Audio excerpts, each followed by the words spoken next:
On t'a menti sur l'argent. On t'a dit de travailler dur, d'économiser, d'être patient.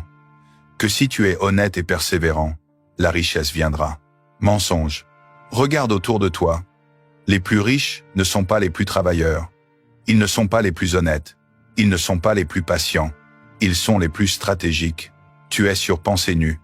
Et aujourd'hui, je vais te révéler un secret que les riches ne veulent pas que tu connaisses. Il y a 500 ans, Machiavel a écrit « Le Prince », un manuel pour conquérir et garder le pouvoir politique. Mais ce que personne ne te dit, c'est que chaque principe du prince s'applique à la richesse. Parce qu'au fond, la richesse, c'est du pouvoir. Et le pouvoir obéit à des lois précises. Aujourd'hui, tu vas apprendre à penser comme un prince. À voir l'argent non pas comme un salaire, mais comme un territoire à conquérir. À comprendre que devenir riche n'est pas une question de chance ou de mérite. C'est une question de stratégie, de positionnement, de domination. Ce que je vais te révéler va détruire tout ce qu'on t'a enseigné sur l'argent. Ça va te montrer pourquoi tu restes pauvre pendant que d'autres s'enrichissent sans effort apparent. Es-tu prêt à voir la vérité? À comprendre le jeu que les riches jouent pendant que toi, tu travailles? Alors écoute bien. Parce que ce que tu vas apprendre aujourd'hui peut changer ta vie si tu as le courage de l'appliquer. Première vérité brutale. Les princes ne travaillent pas. Ils conquièrent. Tu comprends la différence? Travailler, c'est échanger ton temps contre de l'argent, un salaire, 1 heure pour X euros.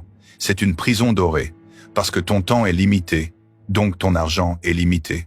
Mais conquérir?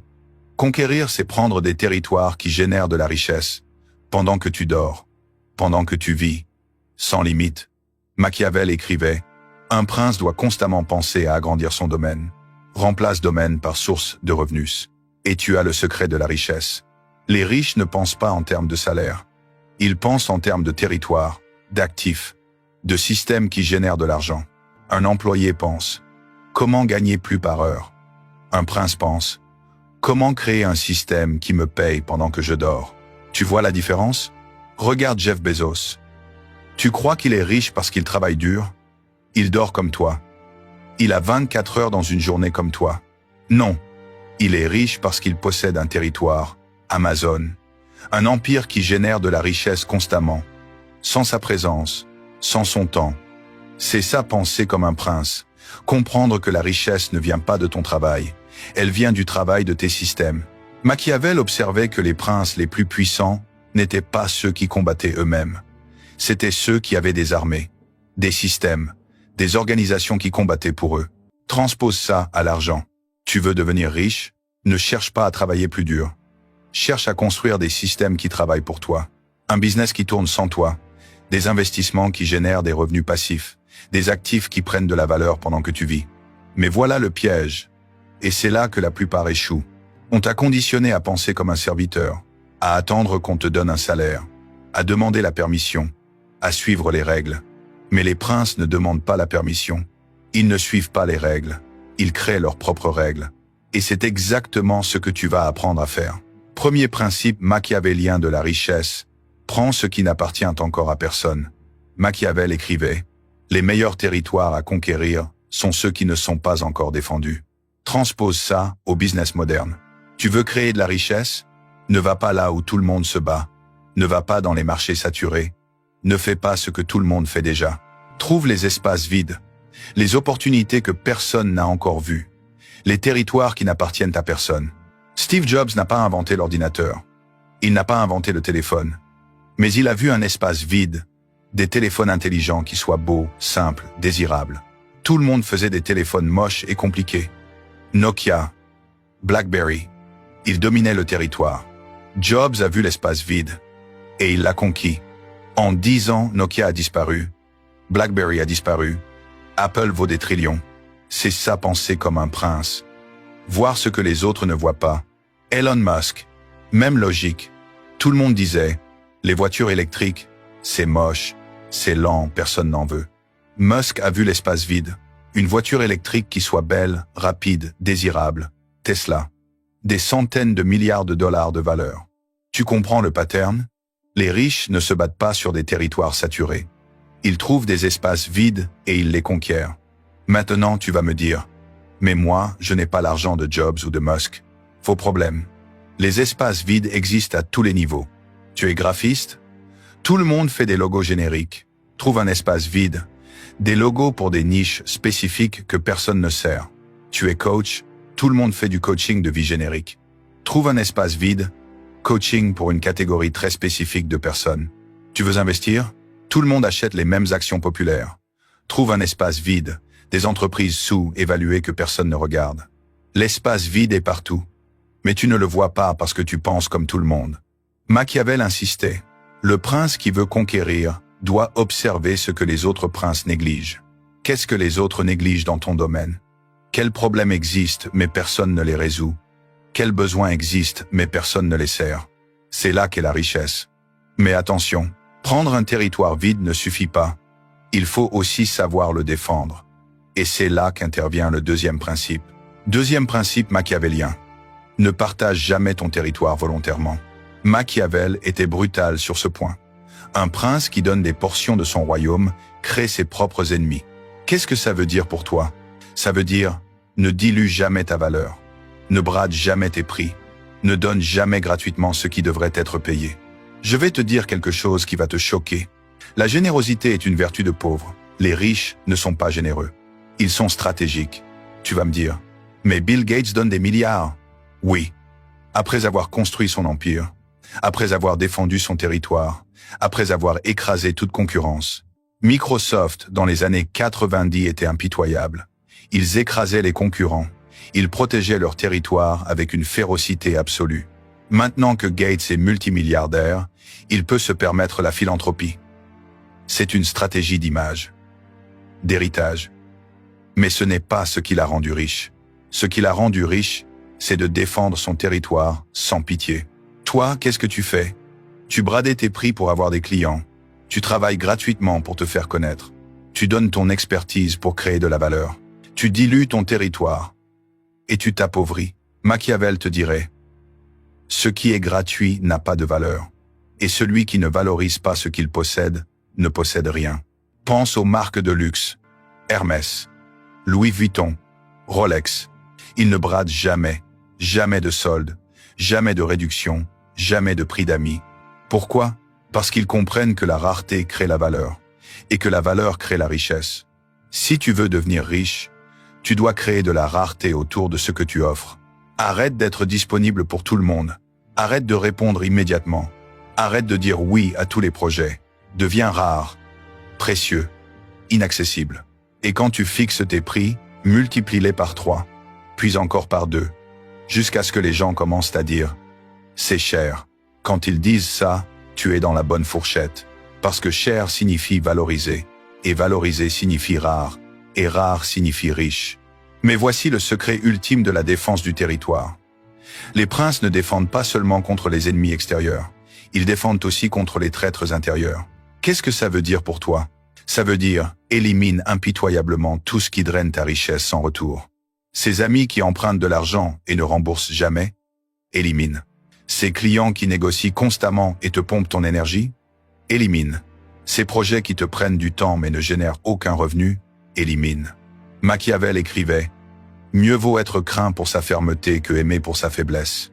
Sois ferme sur tes limites, sur tes prix, sur ton temps, sur ton énergie. Parce que ton territoire, c'est ta richesse. Et celui qui ne défend pas son territoire le perd. » Troisième principe, machiavélien. Utilise les ressources des autres pour construire ton empire. Machiavel observait que les princes intelligents ne dépensaient jamais leur propre argent pour conquérir. Ils utilisaient l'argent de leurs alliés, de leurs vassaux, de leurs ennemis. C'est le principe de l'effet de levier. Et c'est comme ça que les vrais riches deviennent riches. Tu crois que Trump a construit ses tours avec son propre argent? Non. Il a utilisé l'argent des banques, des investisseurs, des partenaires. Tu crois que les startups tech valent des milliards grâce à l'argent des fondateurs? Non. Venture capital, investisseurs, argent des autres. Les pauvres utilisent leur propre argent. Les riches utilisent l'argent des autres. Pourquoi? Parce que l'argent des autres permet de prendre plus de risques, de bouger plus vite, de construire plus grand. Et si ça échoue, ce ne sont pas tes poches qui se vident. Je sais ce que tu penses, mais c'est manipulatoire. C'est utiliser les gens. Non. C'est du business. Quand tu empruntes à une banque pour acheter un bien immobilier qui va prendre de la valeur, tu utilises l'argent de la banque. Et la banque est contente parce qu'elle gagne des intérêts. Win-win. Mais c'est toi qui deviens riche avec l'argent de la banque. Quand tu lèves des fonds pour ta start-up, tu utilises l'argent des investisseurs. Et ils sont contents parce qu'ils espèrent un retour. Mais c'est toi qui construis l'empire. Machiavel le disait clairement. Le prince sage dépense librement l'argent d'autrui et économise sévèrement le sien. Applique ça. Tu veux lancer un business? Ne vide pas tes économies. Trouve des investisseurs, des partenaires, des prêts. Tu veux te former? Ne paie pas de ta poche si tu peux faire financer par ton employeur, ou par l'État, ou par un système de crédit. Tu veux acheter de l'immobilier? Ne mets pas tout ton capital. Emprunte au maximum. Utilise l'effet de levier. Les riches comprennent que l'argent est un outil, pas une fin, et qu'utiliser l'argent des autres multiplie exponentiellement ce que tu peux construire. Mais voici où ça devient vraiment machiavélique. Les princes les plus rusés ne se contentaient pas d'utiliser l'argent des autres. Ils faisaient travailler les gens pour eux. C'est le principe de la délégation stratégique. Tu veux construire une entreprise à 1 million? Tu ne peux pas le faire seul. Tu as besoin d'une équipe, d'employés, de collaborateurs. Mais voici le secret. Tu les paies avec l'argent que ton business génère, pas avec tes économies personnelles. Ton business génère 100 000 euros par an. Tu en utilises 30 000 pour payer quelqu'un qui fait le travail que tu faisais. Maintenant, tu as du temps pour développer d'autres sources de revenus. C'est l'effet de levier humain. Utiliser le temps et les compétences des autres pour multiplier ton impact. Machiavel disait « Un prince seul ne peut rien, mais un prince avec une armée fidèle conquiert des royaumes. » Ton armée, ce sont tes employés, tes freelances, tes partenaires, tes systèmes automatisés. Plus tu délègues intelligemment, plus tu te libères. Plus tu te libères, plus tu peux conquérir de nouveaux territoires. Et c'est comme ça que la richesse se multiplie exponentiellement. 4e principe machiavélien. Ce qui compte n'est pas ce que tu es, mais ce que les autres croient que tu es. Machiavel écrivait « Il ne faut pas être riche, il faut paraître riche. Car les hommes jugent plus par les yeux que par les mains. » Tu comprends ce qu'il dit? La perception de ta richesse est plus importante que ta richesse réelle. Pourquoi? Parce que la perception influence les opportunités.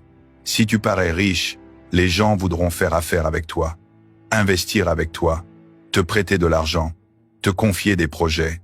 Si tu parais pauvre, même si tu as de l'argent, on te fermera des portes. C'est injuste? Oui. C'est la réalité? Absolument. Regarde les jeunes entrepreneurs de la Silicon Valley.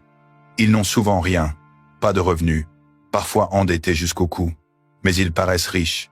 Ils ont le look, le langage, les connexions, l'attitude, et grâce à cette perception, ils lèvent des millions. Parce que les investisseurs croient en eux, la perception crée la réalité. Maintenant, je ne te dis pas de mentir. Je ne te dis pas de t'endetter stupidement pour acheter une Rolex. Je te dis de contrôler stratégiquement comment tu es perçu. Premier élément, l'apparence. Les pauvres disent, l'apparence n'est pas importante. C'est l'intérieur qui compte. C'est vrai, après que tu aies passé la porte.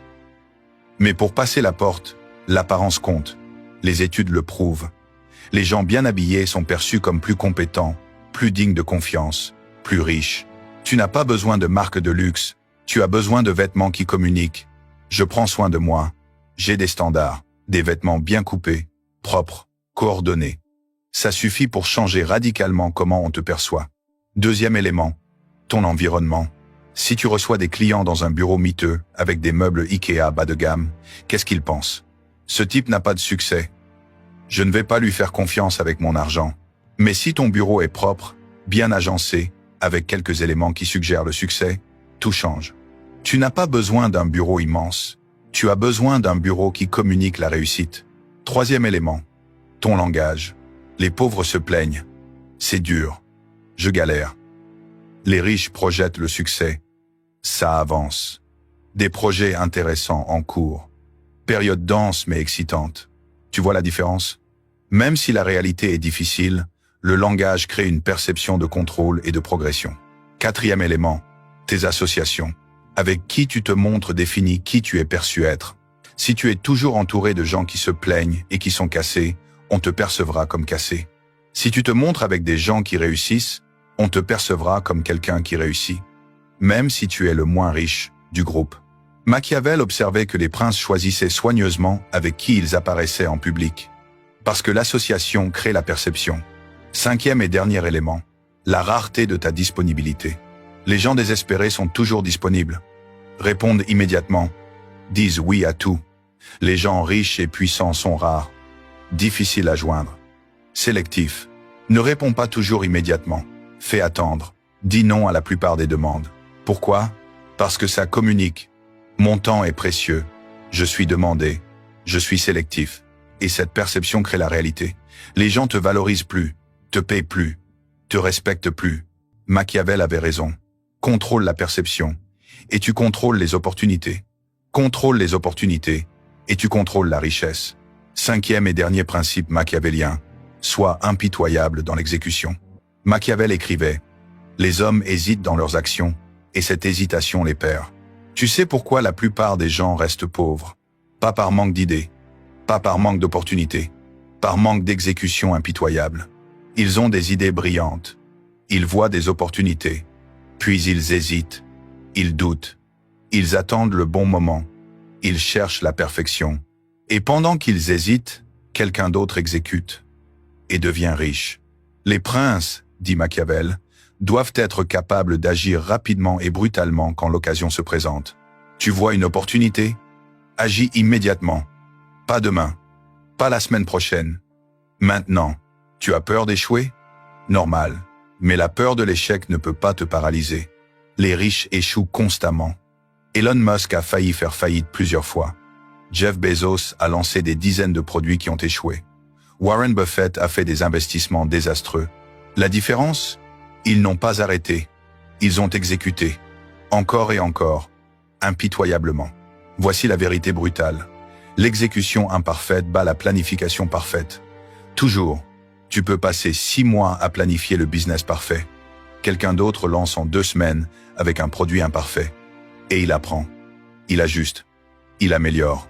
6 mois plus tard, pendant que toi tu planifies encore, lui a déjà une clientèle, des revenus, des données réelles.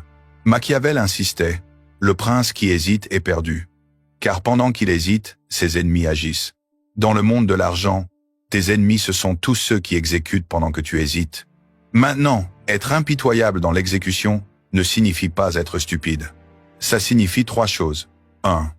Prendre des décisions rapides avec les informations disponibles. Ne pas attendre d'avoir toutes les informations. Tu ne les auras jamais toutes. 2. Éliminer tout ce qui ralentit ton exécution. Les distractions, les peurs, les perfectionnismes, les gens qui te tirent vers le bas. 3. Accepter l'échec comme partie du processus. Chaque échec est une donnée, une leçon, un pas vers le succès. Les pauvres voient l'échec comme une fin. Les riches voient l'échec comme une itération. Tu lances un produit et ça ne marche pas. Tu n'as pas échoué. Tu as découvert ce qui ne marche pas. Ajuste. Relance. C'est l'approche scientifique de la richesse. Hypothèse. Test. Résultat. Ajustement. Répété. Mais voici le secret final que Machiavel comprenait. L'exécution impitoyable ne signifie pas travailler 100 heures par semaine. Ça, c'est pour les esclaves. L'exécution impitoyable, c'est l'élimination impitoyable de tout ce qui n'est pas essentiel. Warren Buffett a dit, « La différence entre les gens qui réussissent et ceux qui réussissent vraiment, c'est que ceux qui réussissent vraiment disent non à presque tout. Dis non à 90% des opportunités, pour te concentrer impitoyablement sur les 10% qui vont vraiment te rendre riche. Dis non aux projets médiocres, aux clients difficiles, aux distractions tentantes. Et sur ces 10%, exécute comme si ta vie en dépendait. Vite, fort, sans hésitation. Parce que c'est comme ça que les princes conquièrent des royaumes. Et c'est comme ça que tu vas conquérir ta richesse. Récapitulons ce que tu viens d'apprendre. Pour devenir riche, tu dois penser comme un prince machiavélien. 1. Ne travaille pas, conquiert. Construis des systèmes qui génèrent de la richesse sans ta présence constante. 2. Prends ce qui n'appartient à personne. Trouve les espaces vides que les autres ne voient pas. 3. Ne partage jamais ton territoire. Défends ta valeur. Ne brade jamais tes prix. 4. Fais travailler l'argent des autres. Utilise l'effet de levier financier et humain. 5. Contrôle la perception. Paraît riche pour attirer les opportunités. 6. Sois impitoyable dans l'exécution. Agis vite, élimine l'essentiel. Accepte l'échec comme une donnée. Voilà les 6 lois de la richesse selon Machiavel. Maintenant, tu as le choix. Tu peux continuer à penser comme un serviteur, à attendre ton salaire, à espérer qu'on reconnaisse ton mérite, à suivre les règles que les riches ont créées pour te garder pauvre. Ou tu peux commencer à penser comme un prince, à voir l'argent comme un territoire à conquérir, à jouer le jeu que les riches jouent. Machiavel te dirait, les hommes qui réussissent sont ceux qui adaptent leur action à la nature des temps. La nature de notre temps, l'information est gratuite, les outils sont accessibles, les opportunités sont partout. Mais seuls ceux qui pensent stratégiquement, qui agissent impitoyablement, qui contrôlent leur perception, deviennent riches. Les autres restent spectateurs, en se demandant pourquoi le monde est injuste. Le monde n'est pas injuste. Le monde récompense ceux qui comprennent ses lois. Bienvenue dans la cour des princes. Bienvenue sur Pensée Nue. Et si tu as compris cette leçon, si tu es prêt à penser comme un prince pour conquérir ta richesse, laisse un commentaire avec ces mots. Je pense comme un prince. Que ceux qui ont choisi la stratégie sur la servitude sachent qu'ils ne sont plus seuls.